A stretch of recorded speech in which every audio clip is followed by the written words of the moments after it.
E aí, pessoal, beleza? Tudo bem? Tudo jóia com vocês?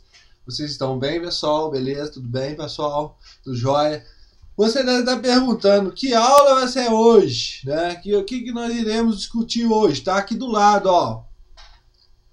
Pulo do gato! Ó, pulo do gato! Pulo do gato! É isso aí, ó. De novo. Biscuit, vai lá, Biscuit. Faz o pulo do gato. Pulo do gato! É o pulo do gato, gente. O Biscuit tá aqui, tá? Biscuit. Fala oi com eles. Pulo do gato. Tá vendo? Você pensa, que pulo do gato é esse, gente? O que o cara agora quis falar sobre isso? O que ele quer dizer sobre esse tal do pulo do gato? O pulo do gato, nada mais nada menos, é o pulo do gato. Como vocês viram aí, o pulo do gato é o pulo do gato. Mas, primeiramente, antes de falar do pulo do gato, como vocês viram o gato pulando, vou falar para vocês o negócio do e-mail. O e-mail é historiacom1@outlook.com, para você possa mandar a sua mensagem, a sua curiosidade, a sua questão de prova que você tenha dúvida. A qualquer momento nós temos nossos atendimentos na nossa central de atendimento do nosso CHC, nosso curso de História completo para concursos vestibulares, para atender você 24 horas por dia. Claro que não é 24 horas, porque eu tenho que dormir também, né, pessoal? Eu não sou feito de ferro, né? Hoje que nós temos entrar dentro de um tema muito importante.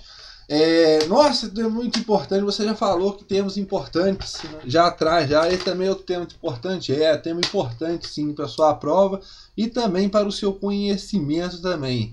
A partir da Revolução Industrial. Tranquilo? Mas a gente tem que falar um pouco desse pulo do gato aí, para que você possa observar o que seria, na verdade, essa revolução industrial, em tese, entendeu? Na parte assim econômica, para que vocês possam entender, sendo que nós já estamos falando isso desde nossas primeiras videoaulas, mas aqui é o pulo do gato para você sintetizar essa coisa, esse resumo, né? Essa coisa melhor na sua mente aí. O e-mail historiacom1@outlook.com, Facebook Istuçá, eita nós, Facebook Istuçá, possa acompanhar lá na nossa página, né? No Facebook Istuçá. O celular para mensagem 3291650267. Então vamos falar o que seria o pulo do gato. O pulo do gato, na verdade, seria o quê? Nós vamos falar na nossa próxima aula sobre Revolução Industrial. Mas antes disso, nós temos que falar sobre o chamado capitalismo. E nós temos que observar quem que é esse capitalismo comercial, capitalismo financeiro e o capitalismo industrial no que nós queremos chegar. Olha só, pessoal, o pulo do gato será isso, falar sobre capitalismo comercial, financeiro e industrial. Mas o que podemos entender sobre isso tudo? O que é capitalismo? O que é o capitalismo, né? O capitalismo é o acúmulo de capitais, né? Ou seja, são capitais que podem ser aplicados em atividades lucrativas. Você gera um excedente e esse excedente ele é usado em outras atividades, né? É aplicado em outras atividades. Mas aí você me pergunta, já existia capitalismo antigamente? Já existia já na antiguidade. Nós já observamos sobre isso, já falamos para vocês quando nós estávamos falando das civilizações da antiguidade, né? As civilizações orientais, a parte da Grécia, a parte do Egito, da Mesopotâmia e tudo mais. Só que esse capitalismo na antiguidade, ele era de uma forma inicial, tranquilo, pessoal? Como nós podemos observar aqui, está mais voltado para a propriedade imobiliária, para as terras, para a casa, a parte de instrumentos de produção, na parte das mercadorias, na aquisição de escravos e tudo mais. Mas é um capitalismo já inicial, entendeu? Na sua forma inicial, tranquilo? E se achava na mão de quem? Quem que se achava esse capitalismo inicial na antiguidade? Na mão das classes. Duas classes. Quais são classes elas? Os nobres e os sacerdotes. né? Então esse capitalismo nessa antiguidade, nós podemos mostrar ele como seja uma parte doméstica.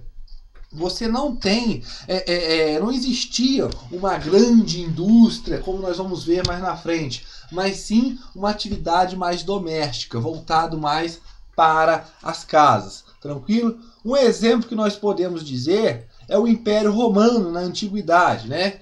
Nós podemos observar que no Império Romano havia manifestação de capitalismo. Como assim havia essa manifestação de capitalismo? As sociedades financeiras, os bancos, os cambistas de moedas, como nós já falamos anteriormente, mas isso era em pequeno grau, era muito restrito ainda, não era tão forte como nós vamos observar depois da Revolução Industrial, esse capitalismo. Tranquilo, pessoal? Aí nós podemos observar que a vida urbana ela tinha pouca importância, ao contrário do que nós vamos observar mais na frente, que a cidade ela se torna um desenvolvimento muito grande para esse capitalismo futuramente. Tranquilo, pessoal? Beleza? Eu vou tomar uma água aqui, se vocês deixarem, aceita água, estou oferecendo água, tá? Toda vez que eu bebo água, eu ofereço água para vocês. Eita, nós temos um cabelinho aqui dentro aqui. Tirei, tá bom. Mas vamos lá, pessoal, vamos continuar aí a nossa aula. Aí vamos passar agora para a Idade Média. O que vai acontecer com esse capitalismo, né, na Idade Média? Nós observamos que lá na Idade Antiga nós temos um capitalismo ainda iniciando ainda, né? Um começo de um capitalismo, mas muito tímido ainda. Tranquilo, pessoal? Na Idade Média, nós vamos observar que a riqueza está no poder de quem? Dos senhores feudais.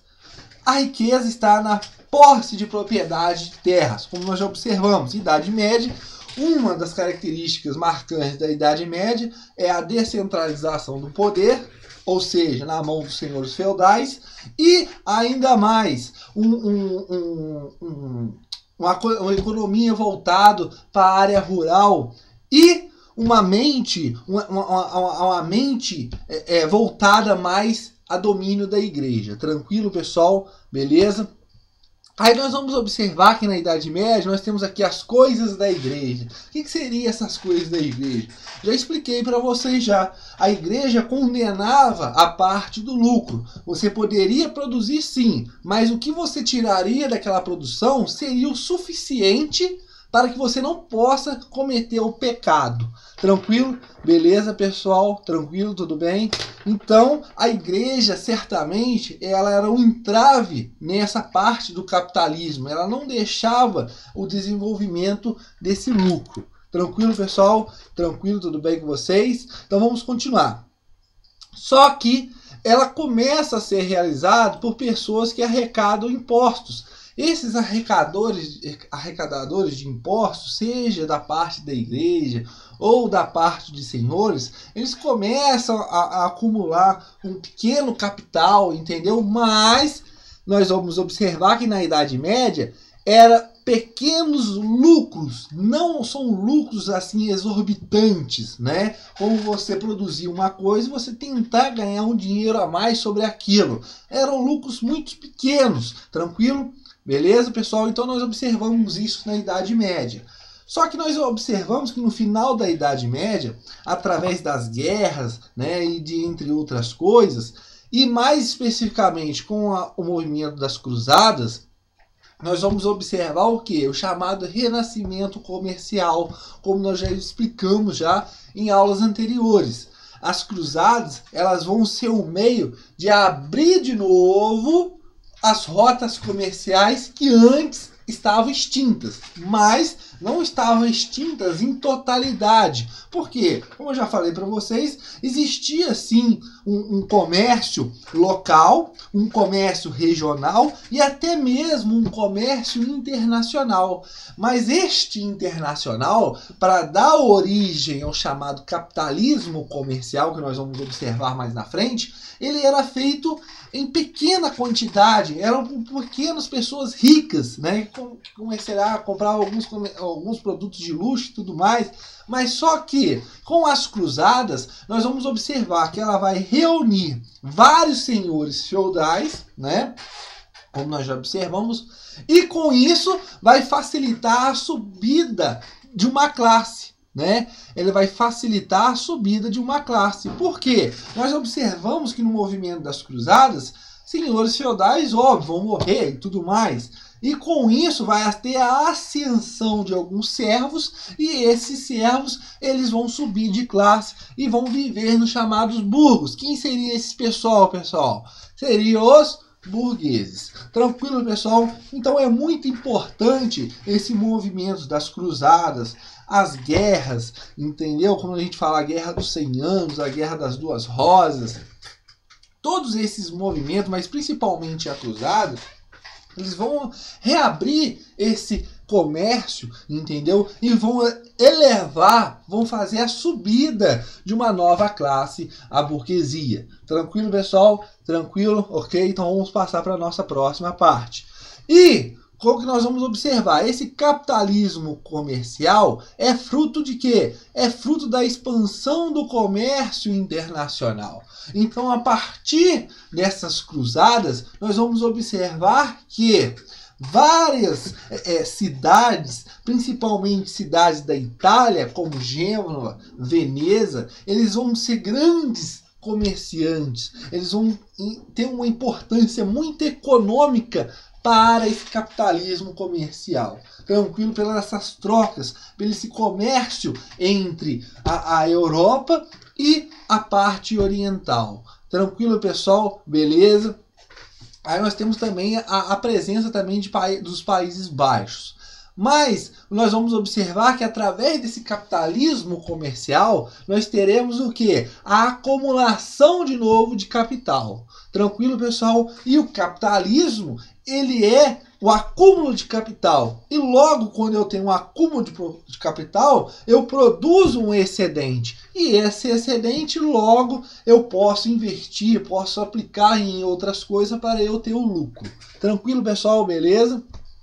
Então, nós observamos que junta este capitalismo comercial, mais os descobrimentos, né? Porque nós estamos observando aqui quem irá financiar grande parte desses descobrimentos, dessa parte da colonização, será essa burguesia. Tranquilo, pessoal?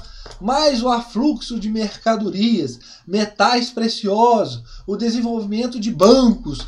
Isso vai resultar tudo no chamado capitalismo financeiro. Tranquilo? E o que é o capitalismo financeiro? É o empréstimo a juros, a compra de bens, a parte da hipoteca e entre outras coisas. Tranquilo, pessoal? Beleza? Mas nós temos que observar que esses comerciantes, esse pessoal, era tudo ligado a que classe? A classe da burguesia, que estava tentando impor ainda o seu poder econômico, entendeu? Beleza, pessoal? Mas nós vamos observar que essa burguesia, ela vai influenciar muito em quê? Vai influenciar na subida dos reis, na formação dos estados absolutistas e entre outras coisas. Por quê? Ela quer se aproximar ao máximo possível de quem? Do poder. Tranquilo, pessoal? Beleza? Tudo bem? Como já falei também, são eles também que vão financiar a parte do descobrimento, entre outras coisas. Beleza, pessoal? A parte da colonização. O que nós podemos observar depois disso aqui, pessoal?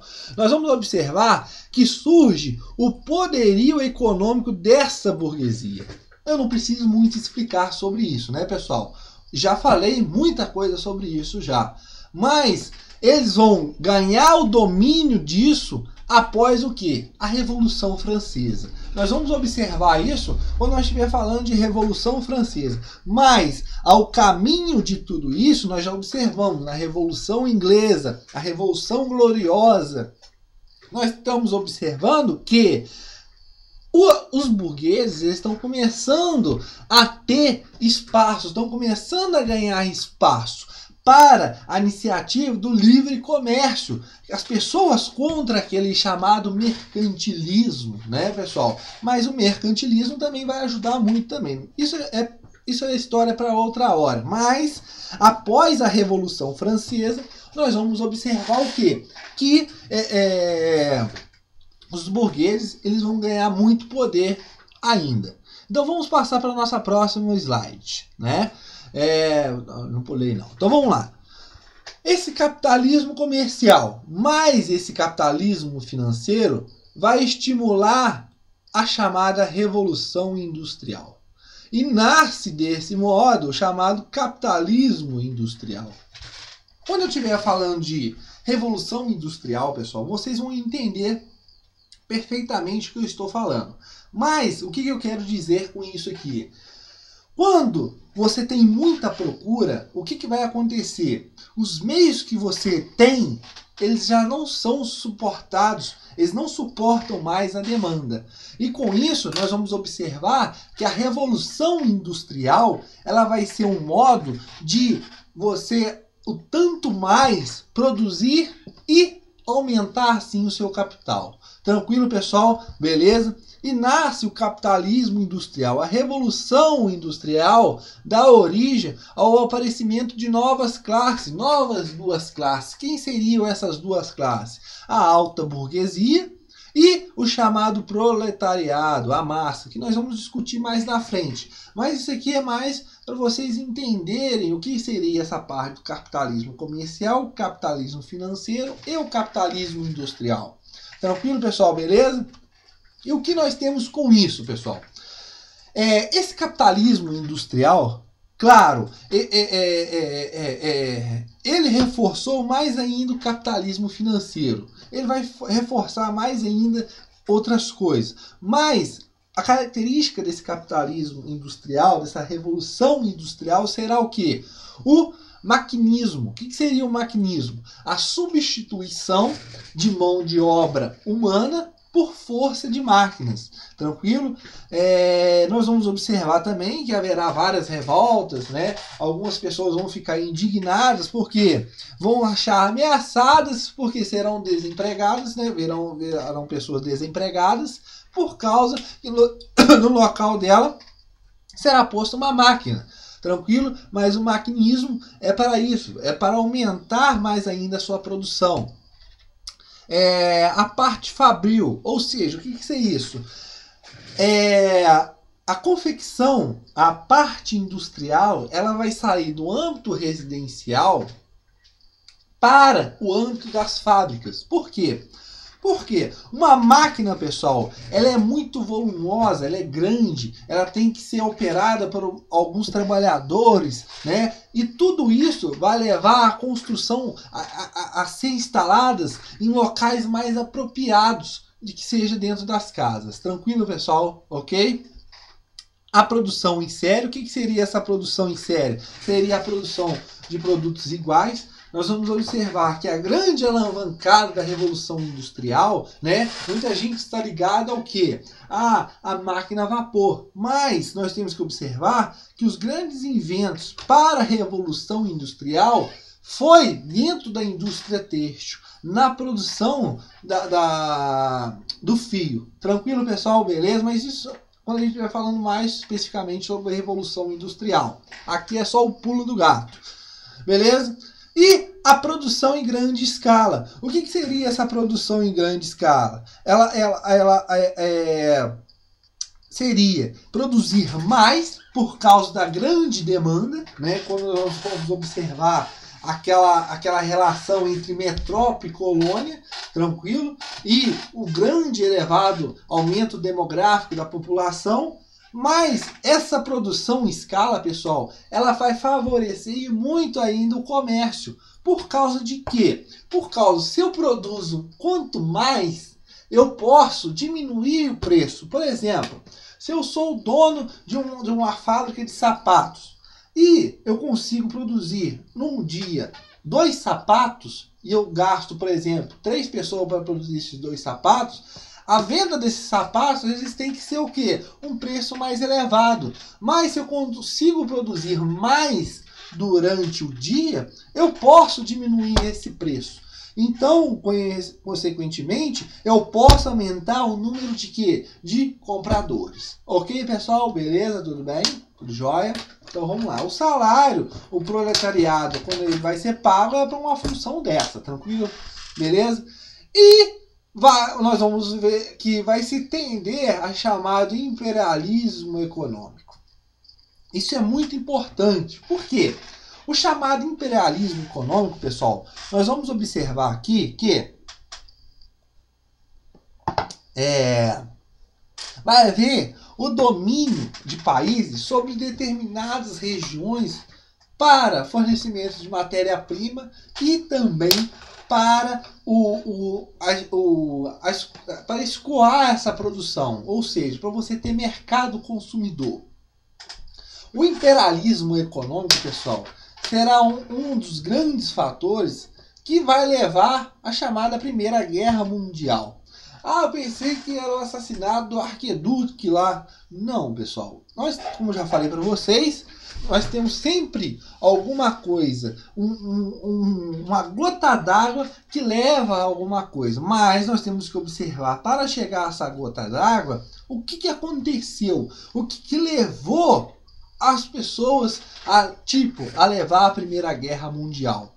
Será parte desse imperialismo econômico que nós vamos observar. Serão países como Inglaterra, Alemanha, né, os próprios Estados Unidos, nós vamos observar mais na frente, né, eles vão querer ao máximo ter mais mercado consumidor e ter mais fornecimento de matéria-prima. Que nós vamos observar, claro, que no decorrer de todo esse tempo, a matéria-prima desses países vão começar a esgotar suas reservas. Tranquilo, eles vão procurar novas reservas para futuramente não ficarem sem matéria-prima.